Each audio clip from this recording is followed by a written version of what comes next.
Então, Jó, capítulo 42, versículo 10.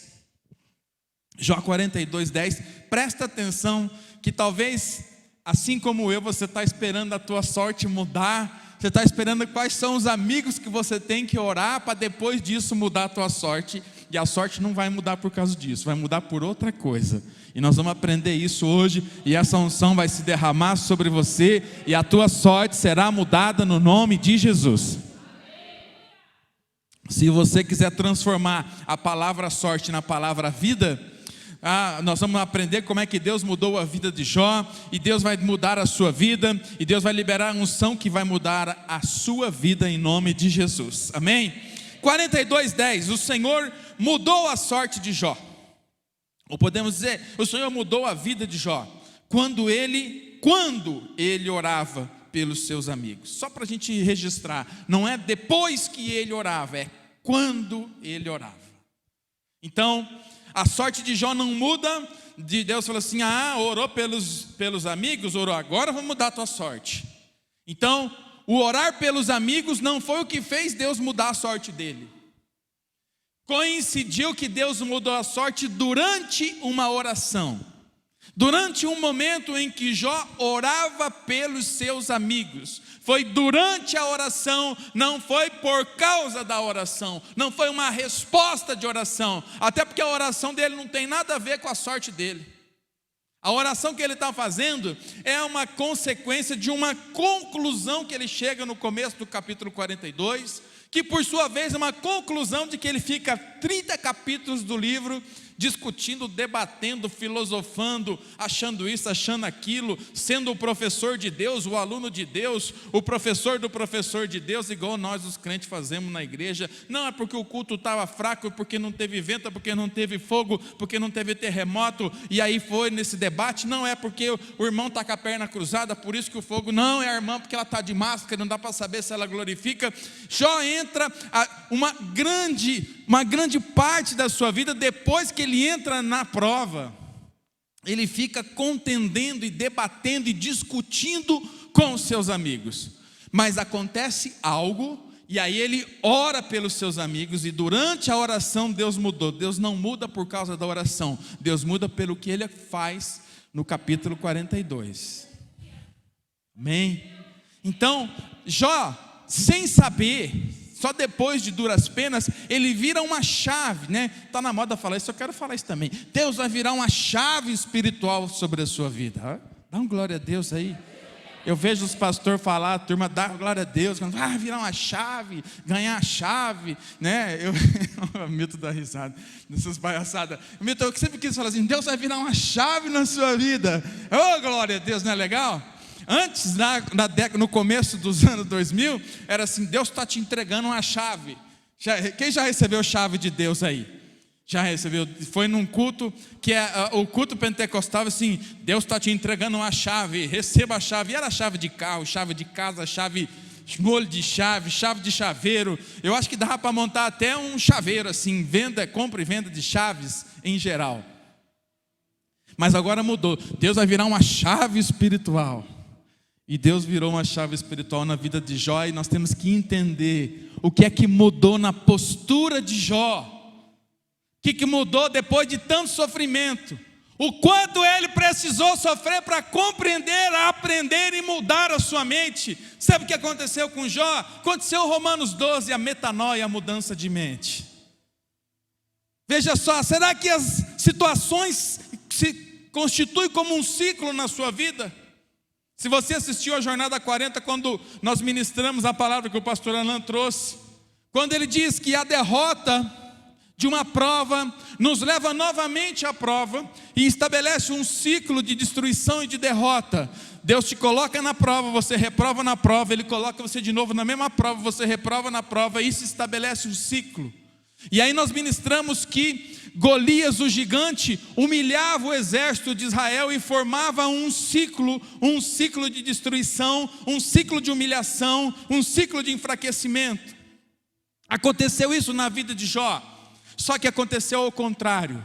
Jó achava que ele era um homem muito justo. Jó achava que aquela justiça dele habilitava ele diante de Deus, que ele teria alguma coisa especial, e eu nunca tinha me atentado para esse detalhe da posição de Jó. Mas uma chave virou na mente de Jó. A metanoia aconteceu na vida de Jó. O Davi se levantou com uma mudança de mente na vida de Jó e quebrou esse ciclo da vida dele. Amém, igreja? Estão entendendo? Está mais ou menos entendível a pregação? Porque eu estou misturando 3, 4 episódios da Jornada 40 na mesma pregação aqui. Amém? Por quê? Porque Jó entra num ciclo de destruição. Mas foi o Deus e o diabo que entraram numa discussão lá. Amém, foi isso. Mas Deus, tudo está embaixo do governo de Deus. Tudo.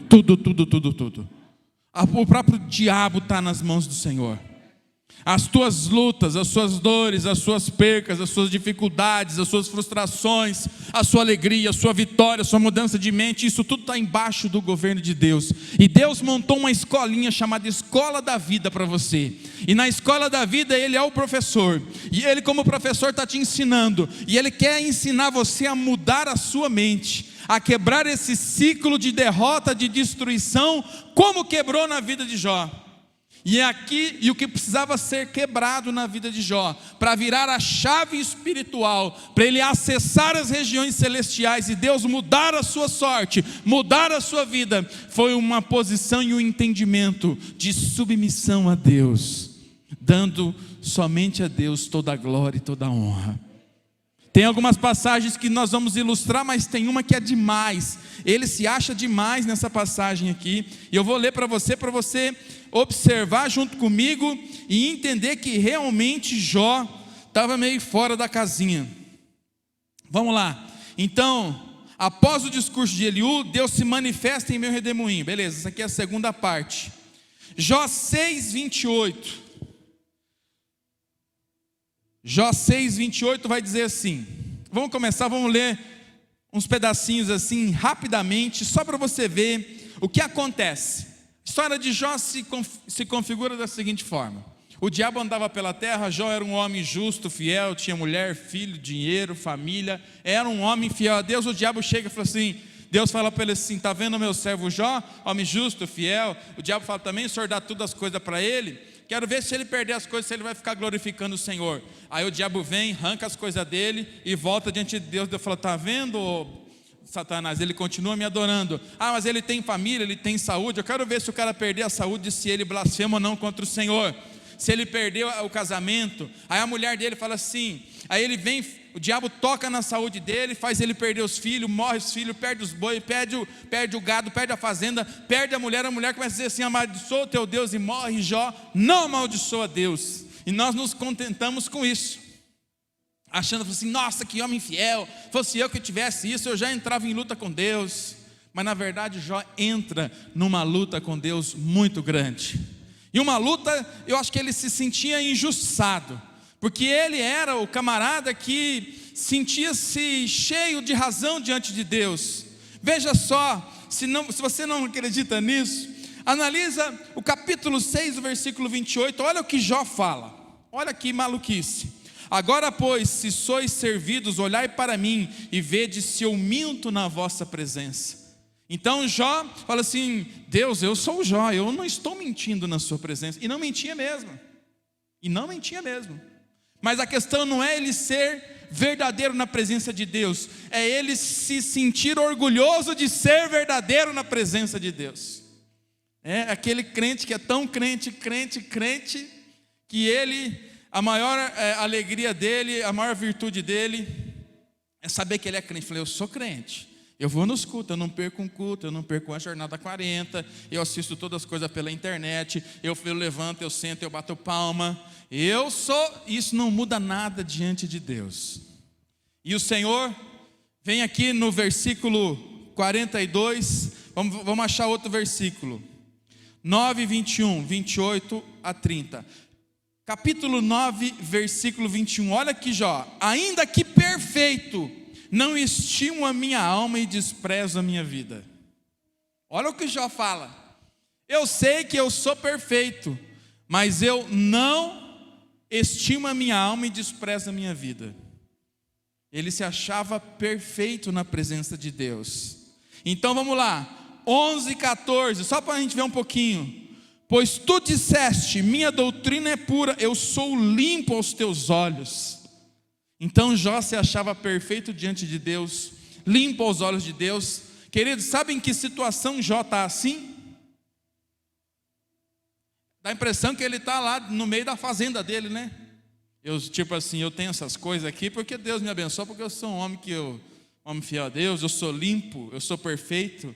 Jó está se esfregando com um caco de telha. Jó está cheio de ferida. Jó não tem, nesse momento, não tem expressão nenhuma do poder de Deus ao redor dele, ele não tem bens nenhum, ele não tem nada, e mesmo assim ele falava assim, não, tipo assim, eu sou o Jó, isso aqui vai passar. Eu sou o Jó, eu sou o fielzão, eu sou o crentão, eu sou aquele da presença de Deus mesmo, né? Então Jó, ele entra nesse processo de crer que aquilo que ele é diante de Deus conta alguma coisa para a justiça de Deus, para o favor de Deus, para Deus mudar a história dele. Tem mais um episódio só para a gente entender isso, no capítulo 27, no versículo, tem um no 13, 18. Eis que já tenho ordenado a minha causa, e sei que serei achado justo. Eu sei que eu serei achado justo. No 13, quem mais que tem? No 27 agora, tem mais uma passagem que Jó vai arrotar a arrogância e soberba dele ter uma vida com Deus.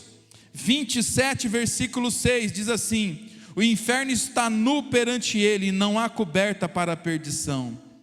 27, 6, eu li o 26, 7. 27, 6. A minha justiça me apegarei e não alargarei, não me remorderá meu coração em toda a minha vida. A minha justiça me apegarei e não nela alargarei. Quer dizer, inúmeras passagens nos trazendo o entendimento de que Jó tinha na sua vida, apesar dele ser um exemplo de perseverança, ele perseverou, mas ele perseverou com o barquinho virado para o lado errado. Lembra que a gente fala? Como é que está o seu barquinho? Está virado para Gadara? Está tendo tempestade? Está tendo vento? Mas o seu barco está virado para Gadara, ele está virado para o lado certo, porque lá quando você descer o pé, Jesus vai operar. Agora, Jó tinha umas provas, tinha vento, tinha luta, tinha dificuldade, mas o barco dele não estava virado para o lugar certo, porque ele se achava alguém a mais do que outros na presença de Deus. E diante de Deus não há maior, não há menor.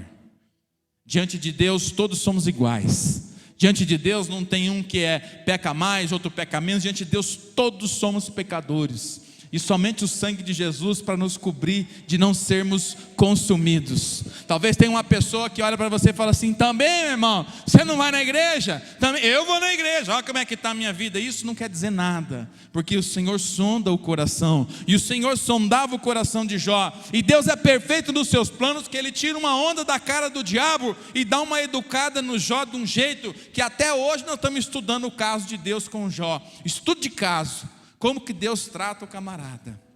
Mas aquele sofrimento não tinha fim. E Jó recebe a visita dos amigos e entra numa contenda, e eles começam a querer explicação, mas Jó sempre dá uma alfinetada: não, isso pode ser, mas eu estou na presença de Deus, mas eu sou um homem justo. E nada da vida dele mudar, até que Deus aparece a Jó na forma de um redemoinho. E Deus fala com Jó: quem é você? Onde você estava quando eu fundei as bases do mundo? Quem é você? Porque não sabe que tudo está em minhas mãos, que tudo está na minha direção. E Deus mostra para Jó o tamanho dele. Deus fala, Deus assim se apresenta num redemoinho, e Deus dá uma lição direta para Jó, dizendo assim: Jó, você pensa que você manja alguma coisa, mas tudo está no meu governo. E o teu sofrimento só vai acabar quando eu, o teu Deus, liberar uma palavra sobre você. E o sofrimento de Jó foi tão longo, tão extenso, tão avassalador, que em algum momento ele chega e conclui que versículo 38. Depois disso respondeu Jó num demoinho: quem é esse que escurece o conselho com palavras sem conhecimento? Cinge os teus lombos como um homem, e eu te perguntarei e tu me responderás. Deus está dizendo para você assim: olha, se coloca na condição de homem. Seja você quem você é. Sabe que você é pequeno, sabe que você é fraco, sabe que você é feito de barro. Irmãos, nunca esqueça que eu e você somos feitos de barro. E como barro nós somos fracos, nós somos frágeis, nós somos passíveis de erro, nós nos enganamos com as coisas, nós cometemos erros, nós cometemos pecado, e nós não há um justo sequer, somente o Senhor Jesus que foi o justo, o perfeito diante de Deus. Você não é perfeito diante de Deus, você não tem que se intimidar com isso. Você é um pecador sim, como eu sou um pecador, e diante de nós somente a presença e o penhor do Espírito Santo, que está intercedendo por mim e por você com gemidos inexprimíveis.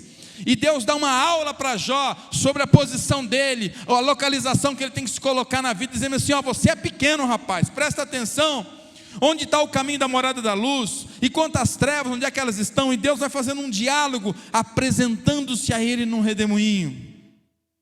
E aí então, Deus dá uma aula para Jó, capítulo 42, chega aqui a hora que Jó vira a chave, a hora que Deus vira a chave na vida de Jó. Preste atenção.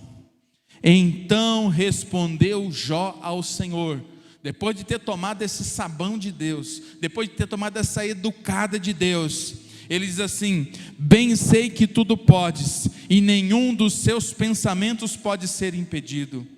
Quem é aquele que tu dizes que sem conhecimento encobre o conselho? Por isso, olha aqui que virou a chave de Jó. Eu creio que essa frase habilitou o mundo espiritual a derramar e mudar a sorte de Jó. Preste atenção, ele fala assim: falei do que eu não entendia, coisas demais para mim eram maravilhosíssimas e eu não compreendia. Somente quando Jó concluiu que ele não compreendeu a Deus, que ele não entendeu o movimento que Deus fez, que ele não entende as maravilhas de Deus, que ele é um homem pequeno, falho, que ele conhecia Deus de ouvir falar, que quando ele falou que ele era justo, que quando ele falou que ele era perfeito, que quando ele falava que ele conhecia Deus, na verdade ele não conhecia, ele conhecia de ouvir falar. E somente depois dele aprender, ele conclui dizendo: Senhor, me perdoa porque eu não te conheço. Senhor, me perdoa porque as coisas que o Senhor faz são muito superiores à minha capacidade de entendimento. Quem somos eu e você para concluir, para julgar, para apontar, para falar está certo, está errado, agora vai, agora não vai, agora foi para o ralo, agora acabou. Nós somos apenas homens e mulheres formados de barro. E Jó compreende isso, e quando ele compreende, ele fala assim: escuta-me e falarei, eu te perguntarei e me responderás. Com meus ouvidos, ele está falando assim, olha só que lindo, com meus ouvidos eu tinha ouvido falar acerca de ti, mas agora os meus olhos te veem. Você ouviu falar de Deus, você ouviu falar, tanto é que você aceitou Jesus. Você ouviu falar de Deus de tal jeito que você decidiu até descer as águas do batismo. Você ouviu falar de Deus que você foi à igreja. Você ouviu falar de Deus que você participou dos cultos. Você ouviu falar de Deus que você cantou, você deu glória a Deus. Você deu até uma rodadinha falando assim: estou sentindo a tua presença, Senhor. Mas quando Deus entrou com poder e autoridade, quebrando tudo que precisava ser quebrado na tua vida, quem de nós não entra em luta com Deus? Quem de nós não entra em luta quando chega o dia da derrota na nossa casa e que nós achamos que a derrota é Satanás e na verdade é Deus fazendo uma limpeza na nossa vida, quebrando a nossa cerviz, dizendo para mim e para você: olha, você é pequeno demais para poder tomar decisão por você. Você entregou a sua vida nas minhas mãos e agora eu sou o teu Deus e eu faço na tua vida coisas que você não consegue nem entender, porque são maravilhosas demais para caber na tua mente. Deus muda as sorte de Jó, quando Jó se coloca no seu lugar, como um homem pequeno, pecador, feito de barro, um homem que é passivo a entrar em depressão como Elias entrou, um homem que é passivo a perder o rumo como Elias perdeu, mas um homem que aprendeu a edificar um altar de adoração ao Senhor, e que se submete dizendo: Deus, eu tinha conhecido o Senhor de ouvir falar, eu era um religioso que ia naquela igreja, eu era uma religiosa, eu apontei o dedo para o meu irmão, eu achei que eu estava certo e ele estava errado. Senhor, perdoa os meus pecados, Senhor, muda a minha história. E assim Deus entra na vida de Jó, dizendo assim: agora sim, filho, agora você vai estar para mim toda a honra e toda a glória. E a chave espiritual virou. E Jó já é agora, como Cornélio, um homem de oração. Jó já é um homem que ora independente da situação. Mesmo que a coisa não está legal para o lado dele, ele está na presença de Deus. Mesmo que não está legal para o lado dele, ele vai orar. E os amigos dele chegam e falam assim: pessoal, vamos parar com isso, eu tenho que orar por você. Deus vai tratar com os amigos dele, diz: traz uma oferta, e eu só vou receber a oferta se Jó orar. Queridos, nós não sabemos sobre quem está a unção de Deus. Nós não sabemos. Às vezes olhamos para uma pessoa e falamos assim: aquilo é uma mão de Deus, é uma mulherona de Deus. Aquilo fala e eu sinto. Mas você não sabe o que está operando na vida dele. E às vezes aquele humilde, aquele quietinho, aquele intercessor que intercede por você, aquele que ora por você, é aquela oração que tem te mantido em pé. Então você não tem essa visão de onde é que está derramando a unção de Deus sobre a sua vida. Deus levantou homens e mulheres para interagir com você. Vai ter dia que você vai estar de bem, vai ter dia que você vai estar de mal, mas Deus manda haver a união entre os amigos de Jó. Pegue os bois, leve para Jó, quando ele orar, eu vou alcançar o teu holocausto. E eles fazem isso, e eles colocam diante de Jó os holocaustos, para mudar a sorte deles, não a de Jó. E Jó já estava lascado, falou assim: não, vou orar, aprendi que eu tenho que orar. Quantas vezes você está sem força para você, e chega outro e fala assim: estou precisando de uma oração, irmão, estou com um problema aqui, eu estou aqui numa condição. Imagina a condição de Jó. Nesse momento ele ainda estava doente, ele ainda estava todo sem a graça de Deus, todo desgraçado. E ele ora. Versículo 9: então foi Elifaz, o Temanita, Bildade, o Suíta, e Zofar, o Namatita, e fizeram como o Senhor lhe dissera. E o Senhor aceitou a intercessão de Jó. E o Senhor aceitou a intercessão de Jó. Eu não sei se ia ter coragem de pedir para o Jó orar para mim, porque ele estava mais lascado que eu.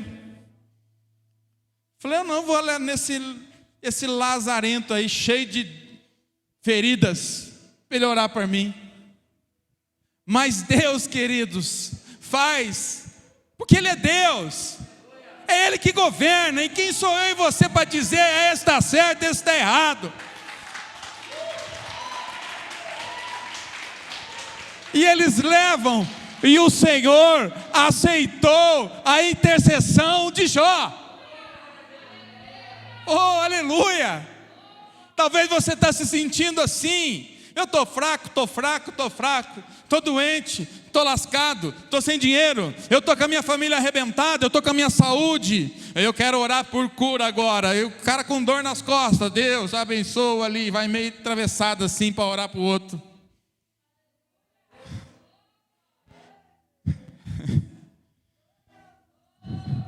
Cinco áreas que Deus mudou na sorte de Jó. Ele perdeu os filhos, ele perdeu o dinheiro, ele perdeu a amizade, ele perdeu o casamento, ele perdeu a saúde. Ele se achava. Deus dá uma educada nele através do redemoinho. Ele fala: Deus, o Senhor me perdoa, porque eu só tinha ouvido falar do Senhor. E Satanás nessa história já tinha ido para o inferno, porque não tinha mais lugar, porque Deus pegou para organizar. Satanás não tem.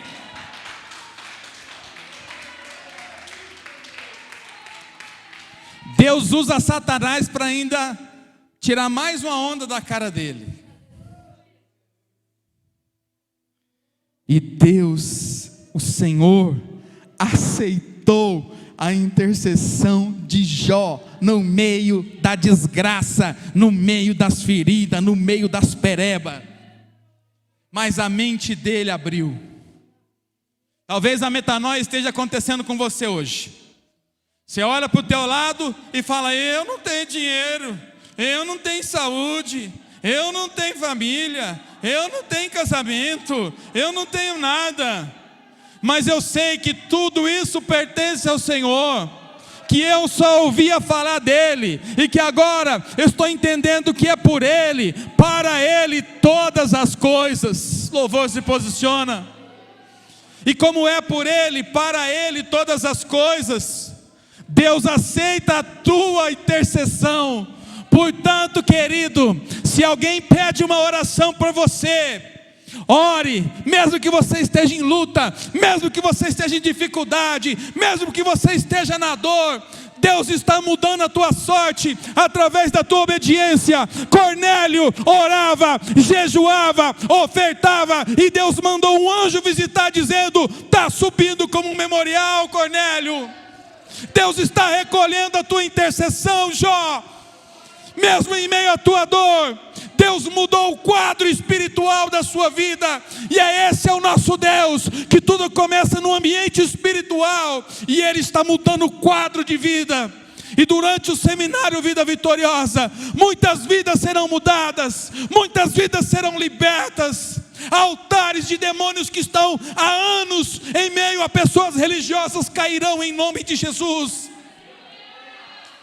E você vai aprender um Deus, não só de ouvir falar, não só de ir na igreja, mas um Deus que entra e muda a tua estrutura de vida, muda a tua estrutura de família, muda a estrutura de filho, estrutura de amizade, de casamento, de saúde, a tua estrutura financeira, porque foi isso que Deus fez com Jó.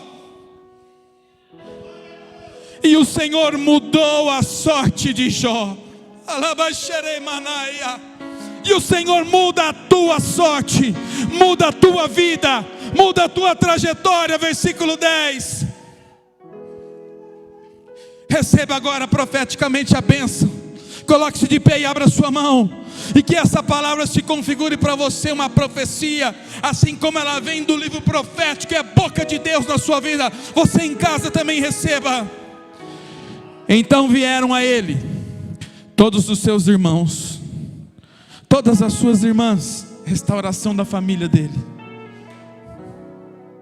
e todos que conheciam ele antes, que comiam pão com ele e na casa dele, todos eles se compadeceram e o consolaram acerca de todo o mal que o Senhor lhe havia enviado.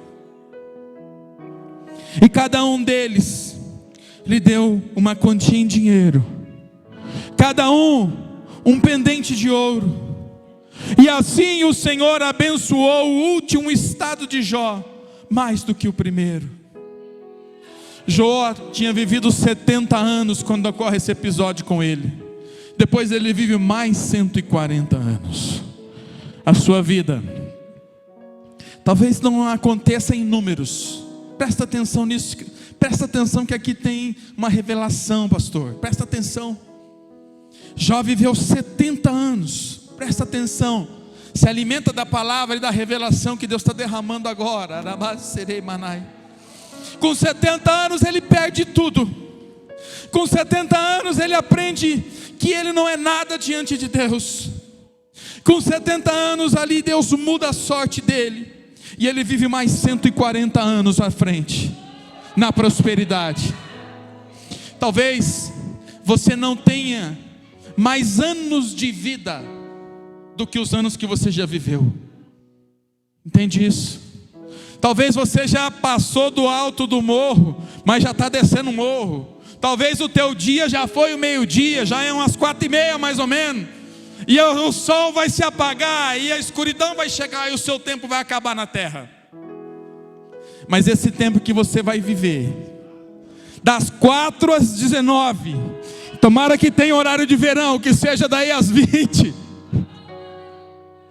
Esse tempo que você tem de descer a serra e encerrar o ciclo da sua vida, você vai viver experiências profundas com o Senhor. Vai valer mais um dia na presença do Senhor do que os 1000 anos que você viveu longe dele. A qualidade de vida que você vai ter na presença do Senhor vai compensar todos os anos de sofrimento que você viveu. Oh, aleluia!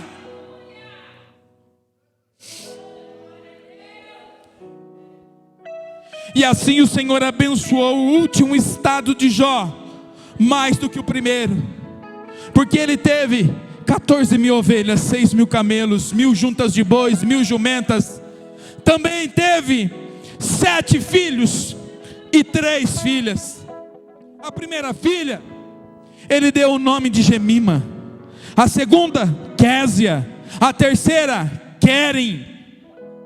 E em toda a terra não se achava mulher tão formosa como as filhas de Jó. E seu pai lhe deu herança entre os seus irmãos. E depois disso viveu Jó 140 anos. Viu seus filhos, os filhos dos seus filhos, até a 4ª geração. Aleluia. E então,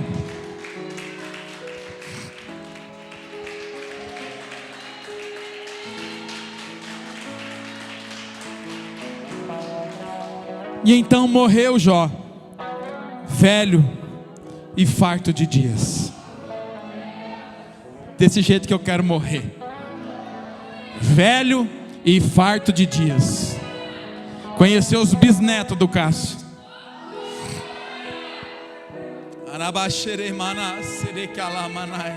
Canta louvor.